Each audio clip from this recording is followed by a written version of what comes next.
maybe. I hope you do. Yeah, because you know that's the way that we talk, and I don't wanna limit myself to stuff or thing like that. So it's not PG-13. It won't be blood or stuff, but there will be some fucks probably.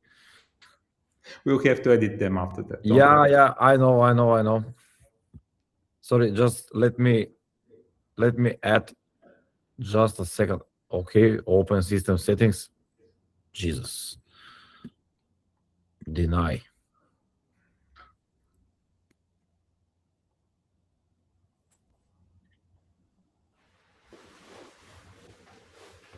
Sorry guys for the No pressure. open system settings, yeah. And I'm opening system settings and then system settings. Use password, okay. There it goes. Allow. Google Chrome may not be able to record. Okay, I don't need to record. So it will go like this. Window, open system settings again. Yeah, thank you. I'll have to quit and reopen again. Sure, we are waiting. I'll be here in a minute.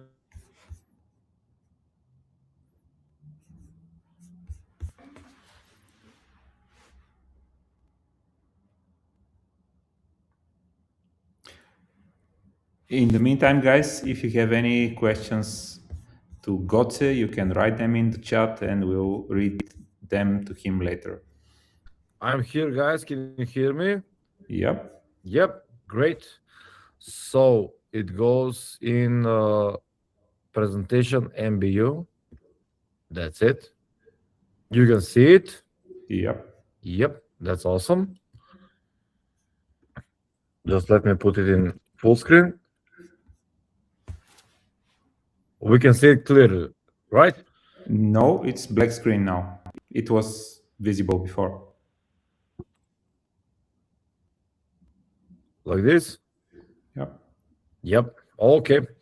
So, guys, first of all, thank you, Ivan, for inviting me You're welcome. here on the MBU Design Week. I'm truly honored to be here, and to all the people that are here, 30 or more. Wow, nice one. Let's fucking go. I would like to start my conversation with you. I will be reading the chat occasionally. We'll collect messages there, Can don't worry about anybody? it. Sorry? We are collecting messages. You can read them in the end. Yeah. My presentation is more or less what is a logo. So I've been I'm used to, sorry, before I introduce myself, who am I and what I'm doing in my life, does anybody know what is a logo? I'm guessing all of you know what is a logo, but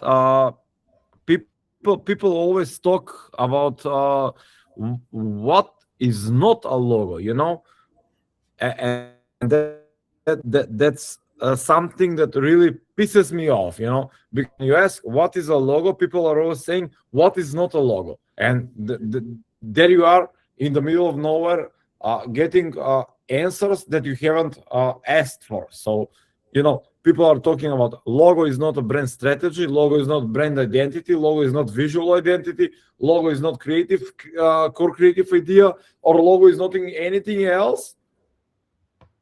And still nobody answers the question, what the fuck is a logo? You know, and that's something that really pisses me off as a logo designer. So my name is Goce Veleski. I am from Skopje, from Macedonia, and I've been doing this job as a graphic designer for the past 17 years. and I believe, and hopefully, Ivan Ginev and New Bulgarian University believes that I make decent logos. So, for the past 17 years, I've been a designer. I've been doing a lot of stuff in the design industry. I've been doing advertising. I've been doing stuff packaging. I've been doing, or you name it, you got it. You know. So, when we talk about design, I've been strictly passionate about logo design and branding and brand identity. So, what is a logo? Logo is an identification, or is the first point of contact between the client and the product, you know? Because when you first see Coca-Cola, for example, you see the bright red color and the signage and this wavy wave. So what is this brand? This is Coca-Cola, right? Am I right? Everybody agrees? Everybody agrees. Let's go. So this is Coca-Cola. I could have placed the iconic bottle that is also trademarked and stuff like that for Coca-Cola, but this is something that's more iconic than just a bottle. And I love it because I've worked for Coca-Cola for around 5 years in my life. And I love the brand. I like the brand. Please, Coca-Cola, don't sue me for using your brand without consent. Yeah, and this brand, this symbol automatically reminds you of Coca-Cola. On the next step, there is this swoosh that we all remember and we all love. This is made in 1976, I think. It's the Nike swoosh logo. And for anyone that's starting with design, if a client says to you, my brand is something like Nike, and you will make it for $35, just remember that Nike, or Nike in our language, gave that designer around 100 shares that are today worth around couple of millions of dollars. So if a client asks you to make the Nike logo, ask for 1,000 shares at first, not just $35. You can tell the difference immediately between the Coke Red and Nike Red. I know Coke Red by heart because I as I've said before, I was working for Coca-Cola. Coca-Cola is one of my favorite brands in the world, and I love it. If you put the Coke ribbon on the Nike Red, or likewise the Nike swoosh on the Coke Red, something won't feel good. Why? Because that's the most simple answer. Because you just know it. You just did it. You just do it, and you fucking love it. So you love Coca-Cola, and you just do Nike. If you mix them up, there is nothing to compare. You know. So you've seen the logo, you've seen the stuff, and that's the first point of communication, because you know the logo, you love the logo. Also, I saw a recent talk from one of the most notorious logo designers in the world. I forgot his name, sorry. He was talking about the Nike swoosh, how it became. The brief, I will rephrase this, and if I'm not right, please somebody correct me.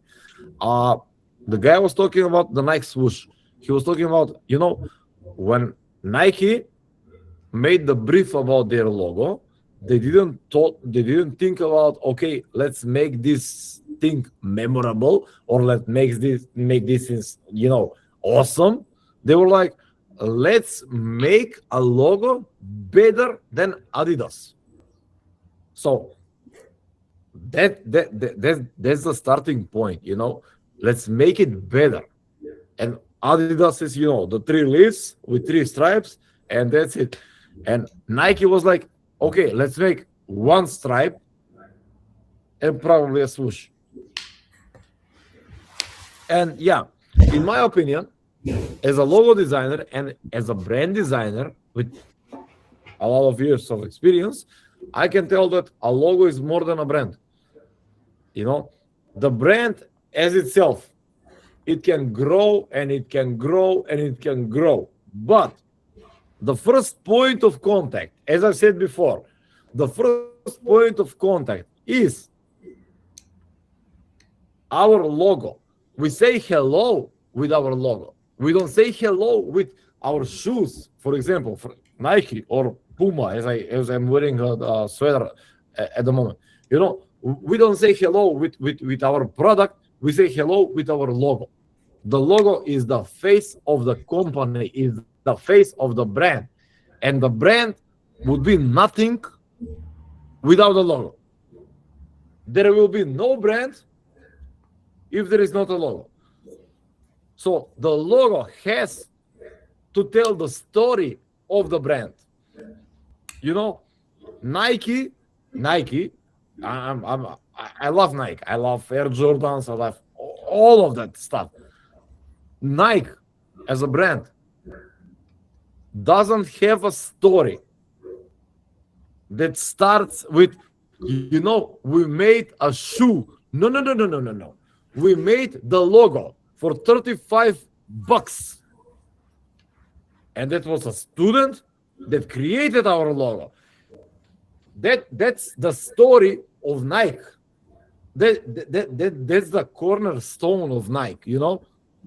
And it's not like, you know, we have pretty shoes. No. We have a logo. And that's one student in the design university that made our logo for $35. And after that, everything began to roll out. So the first point of contact is our logo. And our logo tells the story of our brand, our heritage, and it tells the story of our future. This is a dot or a circle, right? And a circle, can a circle be a logo? Probably, right? If I add six more circles, can they be a logo? Yes, they can. We can call it wireless media. It has a W, it has an M, it's connecting without anything touching. It's wireless media. It's a W and an M, and it goes fucking amazing. This is what I've made in 2016 for a big brand in Serbia, and I'm really proud of this logo. That's why I'm showing you this. Again, here it is. You probably think this is the Japan flag, right? Or is it Quest Sound, a music studio? And what I did the knob for volume all the way to the top. And it's just a simple cue, right? That's it. That's the story of the logo. So, what is a logo? A logo is more than just a pretty picture. Everything that tells a story is a logo. Starbucks has probably one of the most dumb logos I've seen in my life. And if you all know, Apple, the first logo of Apple is the Newton, the picture of Isaac Newton sitting below an apple tree, and the apple falls on him, you know. But the logo tells the story. It's Apple. It's an idea that comes to your head, you know. Isaac Newton invented gravity based on that apple that fell on his head. And Apple as a brand, they are inventing history. They are inventing some shit or whatever that defines history and defines the future. And also, a logo has to work in black and white. So that's the A and B of logo design. Here are some of the logos that I've created in my life that I'm most proud of. It's been a really hard decision to decide what logos to put in this presentation because I have a lot. Last time I checked, I had more than 250 logos, and these are probably one of the 5 or 8 logos that I had. AMA Architects. AMA Architects is something that's built from one house from Monopoly, and when you flip them, you get AMA. You know, Telecom One, probably one of my favorite logos that I've created in my life. Telecom One, it's the number 1 and it's the letter T. It's chef's kiss. You know, Division. This is an advertising agency in Macedonia, independent advertising agency. The fingerprint is created from all the fingerprints of the people that were working in Division at the moment. We all placed our fingerprints on the ground, and we were like, okay, let's create one in the letter D because we leave a mark, and that's the symbol. That's the story of the logo. You know. Let's see, Timeless. Timeless is probably one of my favorite. Timeless is probably one of my favorite logos that I've made. It's 9:30 in the morning, and the shop opens up at 9:30. And I suggested that when I was creating the logo, because the letter T makes the 9:30 exactly. You know, the time, the hour handle is shorter, and the minute handle is longer. So I made it, and I was like, okay, this is another chef's kiss. Hold up, sorry. Nah, sorry.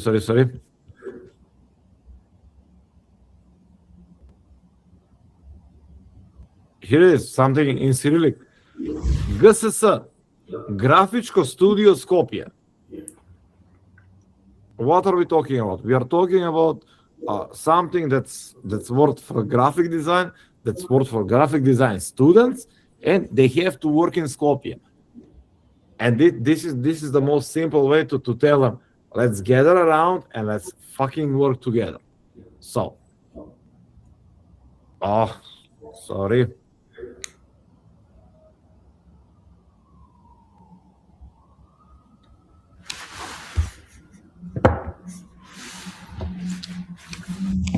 Sorry for the interruption.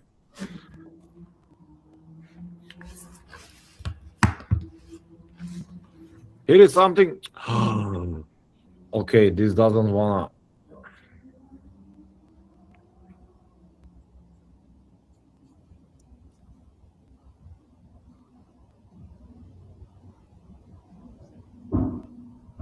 Here is something that I made out of fun. I don't know, 10 years ago, probably. Hostel Mostel. People in Bulgaria have heard about this hostel. And I've been in Hostel Mostel probably 4 or 5 times. And Hostel Mostel is something that's, you know, something like a punk rock hostel that serves people that are, you know, more or less underground. And I was like, okay, there are twin beds. And the one is H, the other one it's an M, because it's, you know, because our fat friend always slept on the bed below. And I was like, okay, let's have a little fun. Yeah. That's more or less everything that I have to say about my logos and what is a logo design. So logo is something more important than life when it comes to representing your brand, you know. And logo is something that defines your brand, and it is the starting point of creating a brand identity, a visual identity, and brand strategy.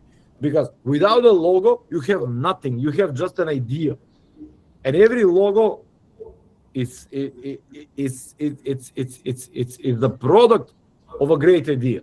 If you have good ideas, if you have if you have put in your soul into the work when you do your logos, then you have the goal. If there is no soul, there is no goal.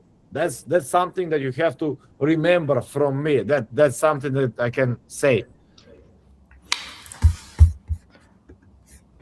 All right. Thank you guys for your time. Thank you, Gote. We have probably some questions in the chat. Yeah, I'm seeing them. Okay. Okay. What's the role of a logo when it's no longer the first primary form of communication with product? Yes. When there is no logo on the product.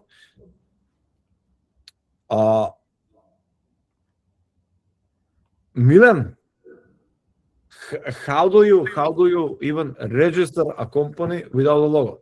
That's my first question. You know, I haven't seen a product that doesn't have a logo. Yeah, that's correct. My point is to share with the students what is the role of the logo when the customer sees the product, but there is no. The company has a logo, but the logo is not on the product. So, what is the role on the? What is the role on the for the logo on this point? There is always a logo on the product, even on the backside, you know, because here is an example. Heineken creates I don't know, Amstel, it creates Skopsko pivo, it creates Skopsko smooth, Gorsko, probably some Bulgarian beers are under Heineken umbrella, right? Yep. Yeah. So for example, Stara Zagora, if we drink the Stara Zagora beer, on the back side of the Stara Zagora, on the declaration, there is made by Heineken, produced by Heineken, Bulgaria, right? There is always a logo. And if I know that that Coca-Cola company in Macedonia is based on Heineken, I will always have that on my mind, that Heineken is behind. You know, there is always a logo. There is always something behind everything. There can't be a product that ships unknown. Those are called white label products, and we see them in Lidl, we see them in Marketi, and we see them, you know, those are white label products that are produced by those big brands, and the big brand stands behind it, but on the shelf, besides the original product, there is the white label product with cheaper price, and you know it's the same product. So there is always a logo, there is always a producer. The logo is basically your first and last name on everything. When you say, my name is Milan, I know that your name is Milan. If someone says that your name is Igor or Petko or Stanko, I won't believe them because I know that your name is Milan, right? Yeah, correct. That's it. A logo is the core identification system of any brand. We can talk about Plasma. Plasma is a brand by itself, but Plasma is owned by Bambi. And when we see the Bambi logo, we think about Plasma, right? That's the whole point.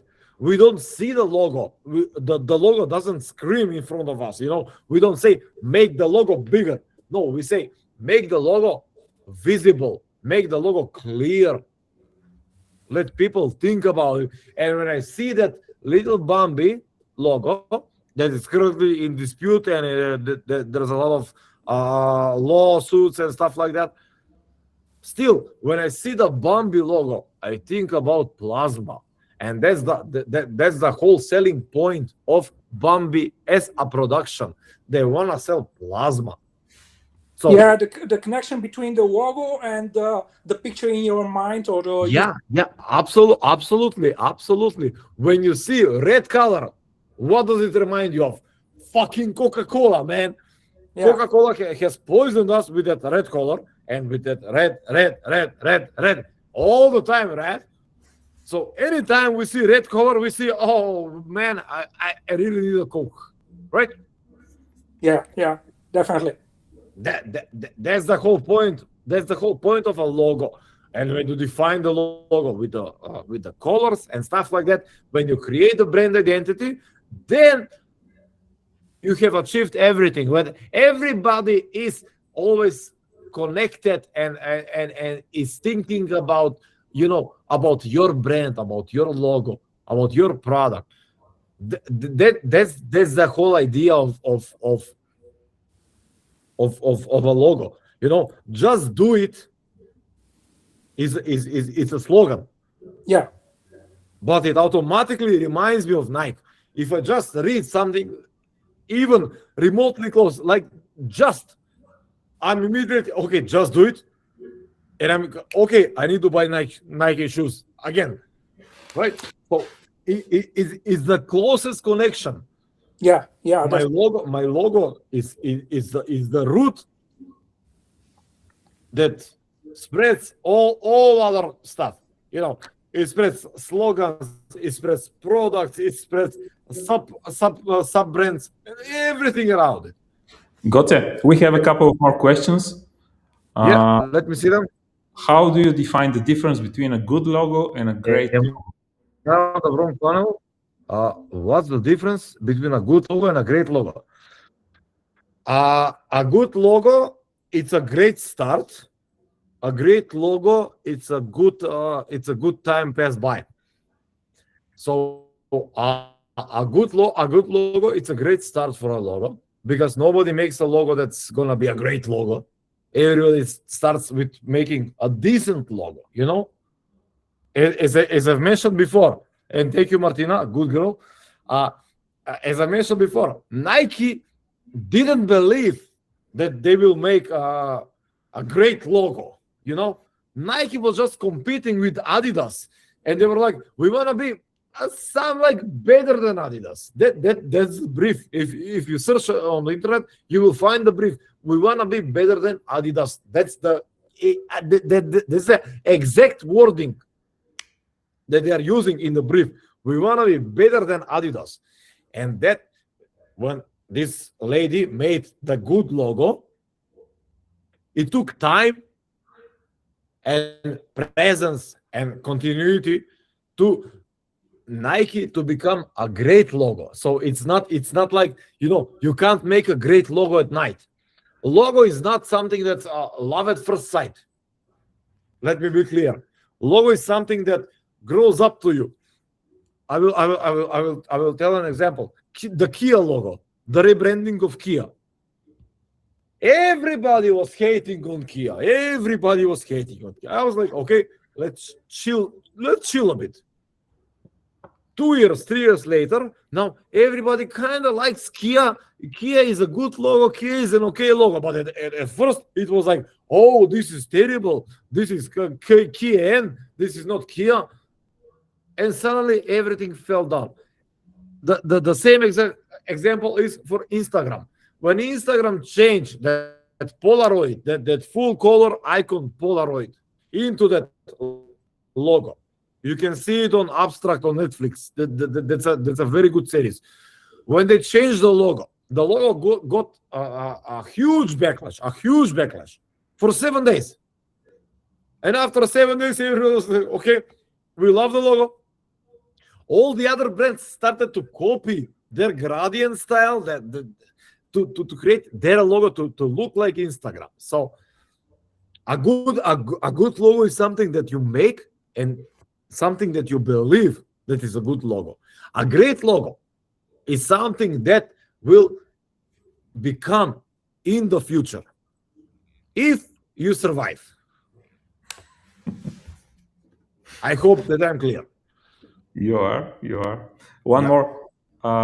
When you create your idea, how do you manage to convince the client that this is the one?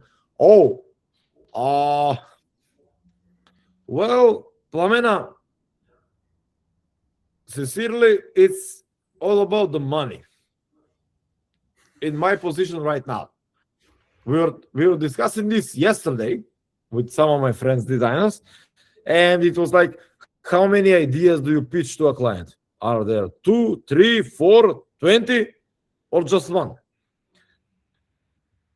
At this time and place where I'm at the moment, I usually pitch one idea, because the client comes to me based on my portfolio. So the client sees my portfolio, sees my logo designs, and he's like, okay, I like your style or I dislike your style. If I dislike your style, I won't work with you.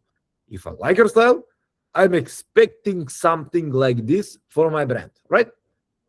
So now at this time, I'm pitching with one idea, one logo design, and that's it. And basically, what I say to all my clients is, I am not here to hurt you or to demolish your brand. You know, I'm here to help you. This is услужно действие, as we can say. You know, you need my help. You need a logo, and I know how to make logos, and I need your help. I need your money because I want to drink beer. So that's the give and take from me to you and you to me. That's it. I am not here to hurt you. I am here to help you, because if I help you, you will help me, and probably you will stay a loyal client to me in the days that are coming, because you will make another brand and another brand and another brand, and I will be the designer for you. That's kind of my go-to boxing technique for my clients. I am not here to hurt you, because there is no outcome for me. You know, I need you and you need me. So believe me when I'm telling you that this is the best thing for you, because I've done my research, I've done my homework, I've done everything for you. I mean, for you, for the money, and that's it. And that's how I convince every client, because that's the only reason. You have to be truthful. You have to be honest with the clients when you talk to them, because they don't want some corporate shit. They want a bench buddy, someone to talk to on the bench, and to be like, okay, I have problems. Okay, let me hear your problems. Let me give you a solution. If you want my solution, God bless. If you don't, fuck off, and that's it. All right. One more. Gotse, what do you think about the Bulgarian form of the Cyrillic letters? Keep them. Really? Keep them away from Macedonian letters. Because look, the Bulgarian form of the Cyrillic letters are the Bulgarian form of the Cyrillic letters. The problem is that the Macedonian form of the Cyrillic letters are nowhere to be found in the glyphs or in the history or whatever, and we have them by law made in Macedonia, and because we are using Bulgarian fonts or Russian fonts or whatever, people are using the Bulgarian language, the Bulgarian azbuka, the Bulgarian kirilica in Macedonian, and I'm fucking pissed off that. So keep your kirilica and stay out of our kirilica. Fair enough. All right. Yeah, I mean, bro, I respect the Cyrillic letters from every country that is still using Cyrillic letters. But you know, when we are using wrong Cyrillic letters, and it's something that hurts our identity as Macedonian, as you know, I don't want to go into politics or history. Fuck that shit. I'm a designer first. But when something is by law given to you, and you fucking mess up the letter T with the Latin letter M, brother, you have problems with yourself as a Macedonian if you don't know your Cyrillic letters, you know? Yeah. All right. Good. All right. Do we have more questions from the public? Yeah.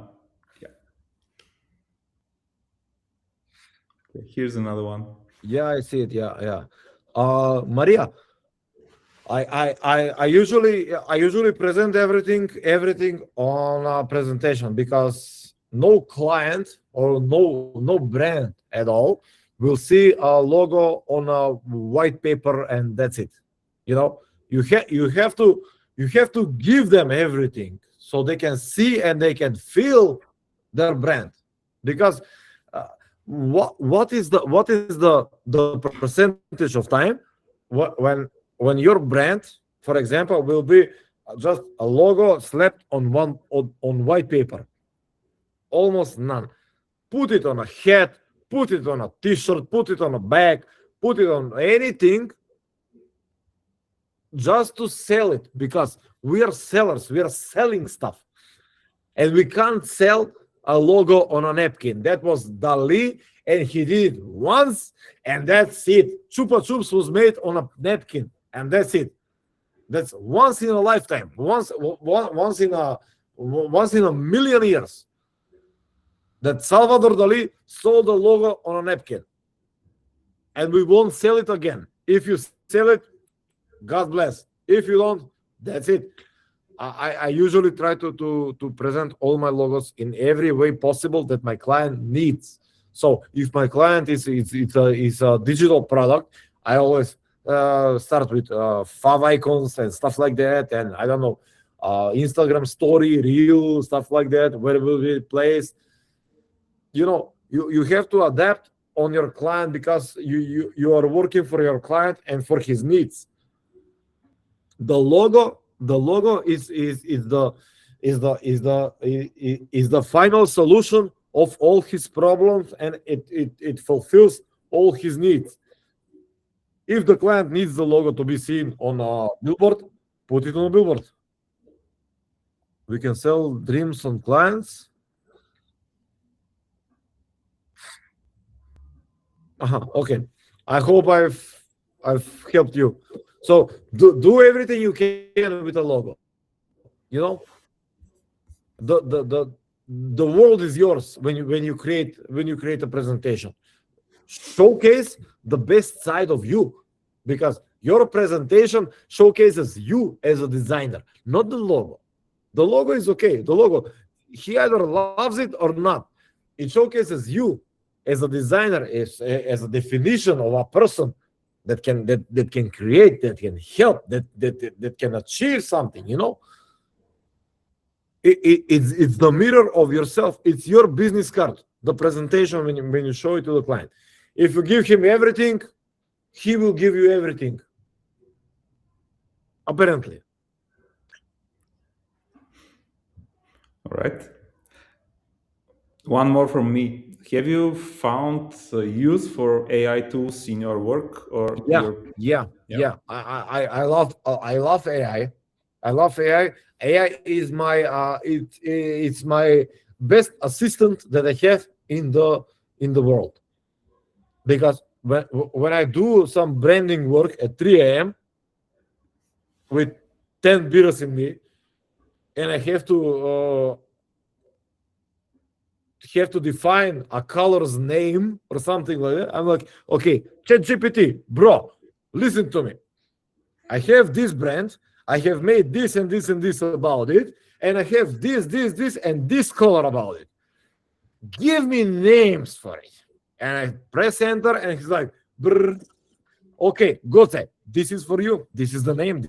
This is the name. This is the name. If I don't like it, I'll just slap him and I come again.